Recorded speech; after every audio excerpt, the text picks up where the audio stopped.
Since the historic voyage of Columbus, the science of map-making has played a leading role in the birth and development of America. Through the intervening centuries, map information concerning this great country has grown with ever-increasing rapidity. More power to those first explorers and early pioneers who crossed strange oceans, blazed new trails, discovered new lands, new mountains, new rivers, new forests, and recorded their findings for the benefit of those to follow. Map making in the olden days was like painting a masterpiece, a slow, laborious, and highly specialized task, requiring the utmost skill and patience. Map making today has the speed of our modern streamlined methods, but it is still a highly specialized occupation. Today, the finest maps, formerly the prized possessions of the privileged few, can be had for the asking. Presto! And right at their fingertips, modern motorists can have an information bureau on any road they may wish to take. But how many of us ever stop to think what a tremendous task it is to keep constant check on the millions of miles of roads in the United States? The biggest catch in making road maps is keeping them up to date.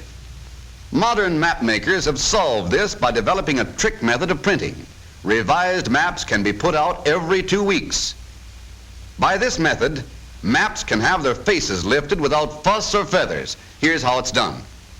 Every time a road is to be built or repaired, symbols showing its progress are overprinted onto the latest edition of the regular road map. The map company's expert draftsmen spend all their time checking road reports and drawing in symbols indicating latest road conditions. These symbols are first drawn on transparent sheets laid over the original master map, from which all road maps of that district are made. This particular symbol, for instance, shows that certain roads are under construction but that detours are provided. This symbol will be drawn over every road that fits this classification at the time the map goes to press. But wait a minute. How does the draftsman know all this? It's a cinch he can't walk every mile of every road in the United States. Well, somebody has to. Who is this fellow with the 7-league boots? This work is done by field men, road scouts who each year travel the equivalent of many round trips to the moon. As a rule, these map detectives work in pairs, one man driving the car as the other plots road changes on his special chart book.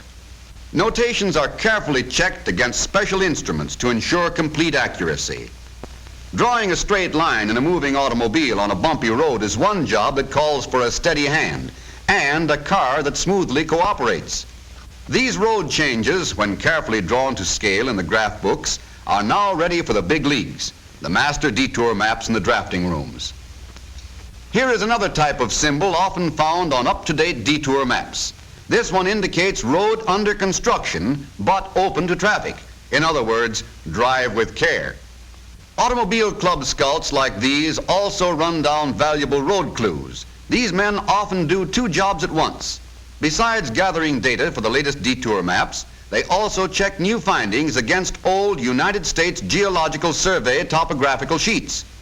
On these, they not only indicate the topography of the land, drawing in all mountains, canyons, and rivers, but they also check official mileage figures from point to point, comparing them with those already listed on the survey sheets. Since many of these were drawn up from surveys made over 30 years ago, some roads are found to be longer or shorter than their birth certificate shows. Being a road scout is no soft snap. Driving around Death Valley in the summer isn't found in the pink tea section of the book. But it's all in a day's work as far as these boys are concerned. Years spent in the wide open spaces have toughened them to take the worst old man weather offers. Just put on your sun goggles and take a peep at that thermometer. It's only 115 degrees in the shade. What shade? Draw 2, Jake, for the boys in the back oasis. Lucky thing their camel doesn't need a drink, though, because the water supply looks pretty slim. One of the many things these Auto Club scouts keep tab on is the rise and fall of elevation at certain points.